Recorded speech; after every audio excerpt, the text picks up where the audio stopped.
New York Attorney General Letitia James is piling on to former President Trump's already enormous legal woes, making public new estimates of just how much she and her office are accusing Trump of inflating his net worth ahead of his October civil fraud trial. Now, in the court filing made public yesterday, she alleges Trump and allies, quote, employed a variety of deceptive schemes to grossly inflate values for many of Trump's assets, from anywhere between roughly $800 million to more than $2 billion. Now, it's worth noting Trump's team responded in filings Wednesday that the whole case should be thrown out. James, meanwhile, is asking a judge to rule on it without a trial because of the overwhelming evidence her office says it has presented. Now, this is also interesting. Back in April, Trump actually sat down with James's office for a 7-hour deposition, which was also unsealed yesterday. Now, it shows him putting up a hodgepodge of defenses. First, he never thought his financial statements would be taken seriously. He said he prepared the statements, quote, just for himself to see a list of properties. Next, it wasn't actually him. It was his son, Eric. Trump says his son has taken over control of the business in recent years, but also added that he does still have say on major final decisions. Whatever.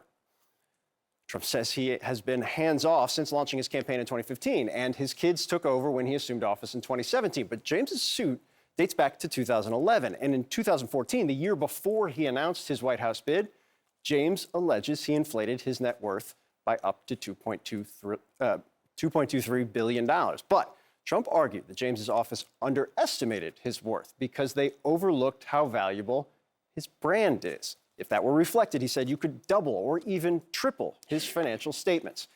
James's allegations continue through 2021, including Trump's 4 years in the White House. During those years, however, Trump says he was too busy to commit fraud, preoccupied with what he calls the most important job in the world, quote, saving millions of lives, and also saying he prevented a nuclear holocaust with North Korea. Now, asked whether the Trump Organization has any protocols to make sure it complies with the law, Trump said that is why they have lawyers, and that he has a reputation for being, quote, the most honest person in the world. Sarah? Alrighty then. Joining us now, Summer 4 politics reporter Shelby Talcott, Washington Post political video reporter Joyce Koh. Thank you for returning. We weren't too terrible to you. And my homie, and also a senior legal analyst, Elie Honig. I want that as my Chiron. Your home, my homie? Please. I think it would be a good one for you. Let's start with what is happening today with Meadows.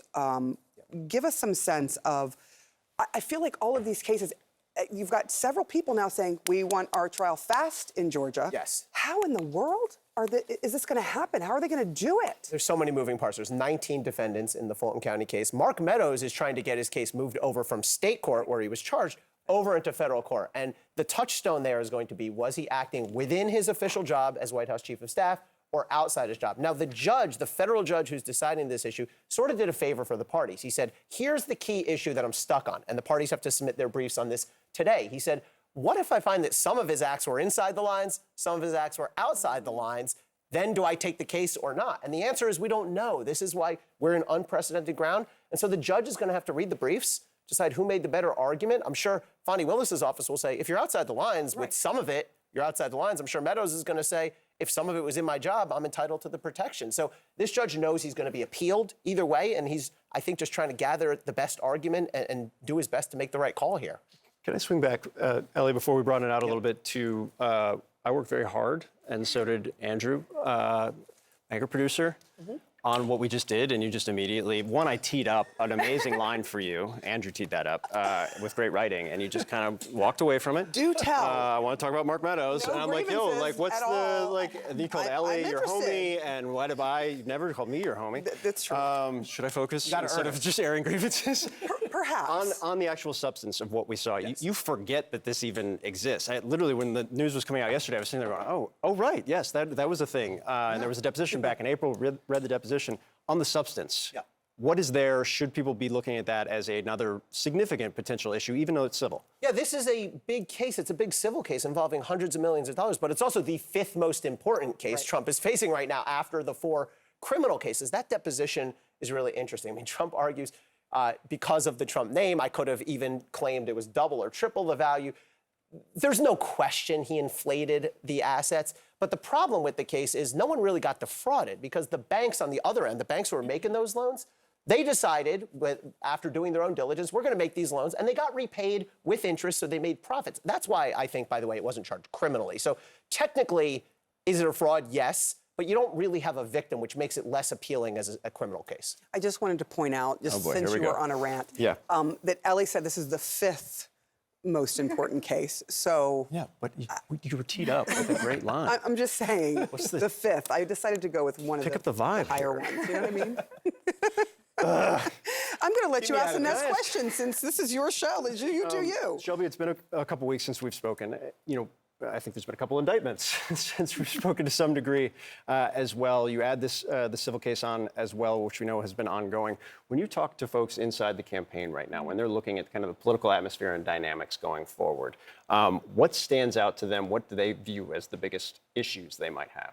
Well, I think their main thing is that there are all of these cases, and so the biggest issue for the presidential campaign, from a campaigning perspective, is how do we get through all of these cases and also run our 2024 presidential run. It's almost impossible. And this case alone, he sat for 7 hours one day. That takes you off the trail for an entire day. Now, the thing that works in Trump's favor that aides have noted to me throughout this whole process is he was already the president. And so he does have a much more limited campaign schedule compared to the other candidates. But MAD is not a huge problem. yes, exactly. But on the flip side, that's where the other candidates see their opportunity. I mean, all of these other candidates are literally living in Iowa at this point, essentially. And that's where they see their opportunity. And so if things start to get close as we head into the Iowa caucuses and Trump decides, well, I actually do want to be on the ground more, that's going to be a major problem if he's also dealing with 2 or 3 active trials. Yeah, that actually, I want to just sort of quickly get to you, Ellie. When you look at what the judge has said in the D.C. case, one of the top 5 most important cases, she has been very clear that she doesn't care about the political campaign. She says what is important is that case. Is that each and every judge? Is that what we're going to sort of see here? No, I think every judge is going to have to pick his or her spots here, but it's clear to me Judge Chutkan in D.C. intends to try this case before the election. Absolutely. She set the date for March, may slide a little bit, but count on seeing that before the election. Just one of the things, this got lost yesterday. We were all very focused on covering the hurricane for the absolute right reasons. But a couple days ago, the former president did an interview with Glenn Beck, and he said something that I think may have gotten lost. I'm going to take a listen to it. You said in 2016, lock her up. And then when you became president, you said, we don't do that in America. That's just not the right thing to do. That's what they're doing. Do you regret not locking her up? And if you're president again, will you lock people up? Well, I'll give you an example. The answer is you have no choice because they're doing it to us. I always had such great respect for the office of the president, the presidency. I never hit Biden as hard as I could have. It fits into, and Shelby and I have talked about this before, it fits into a very clear campaign push on their side, right? Victimization, the weaponization of the Justice Department. But the idea of a president or presidential candidate and a former president saying, we're going to lock people up when we get into office. Do you think people should take that seriously?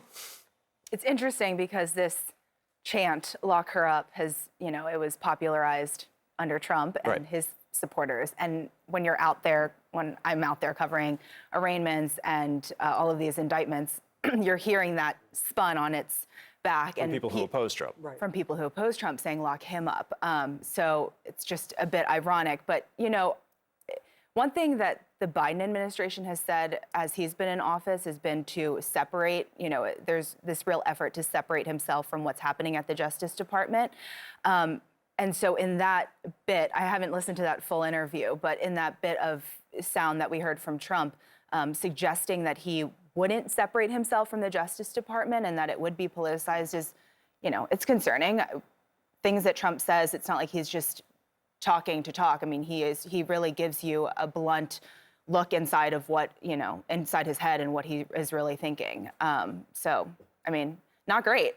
That is a good way to put it. Shelby, I just want to quickly lastly ask you, whether you think this is going to be revenge politics at its most extreme, if Donald Trump were to get into the presidency, or as he is working towards that, do you think this is going to turn into just a revenge tour once as he goes along the trail? Well, I think he's, as you just said, he's publicly alluded. It's not like he's known for Subtlety. keeping secrets. He says what he intends to do, and so I think by that measure, he does want some sort of revenge, and also he's using all of these cases, as we've talked about a lot, to sort of bring people to his side and to get people to say, yeah, listen, the DOJ is politicized and this is a political effort against me. And so that's, again, part of how he intends to try to win the presidency. Yeah. Was that a Mad Men reference? The "Not Great Bob" line I picked up there. A little bit of that. I like that. I like that. It's come into the regular public discourse. Yeah, no, but I appreciate its origins and your use of it. Thanks, guys. We appreciate it as always. Thank you.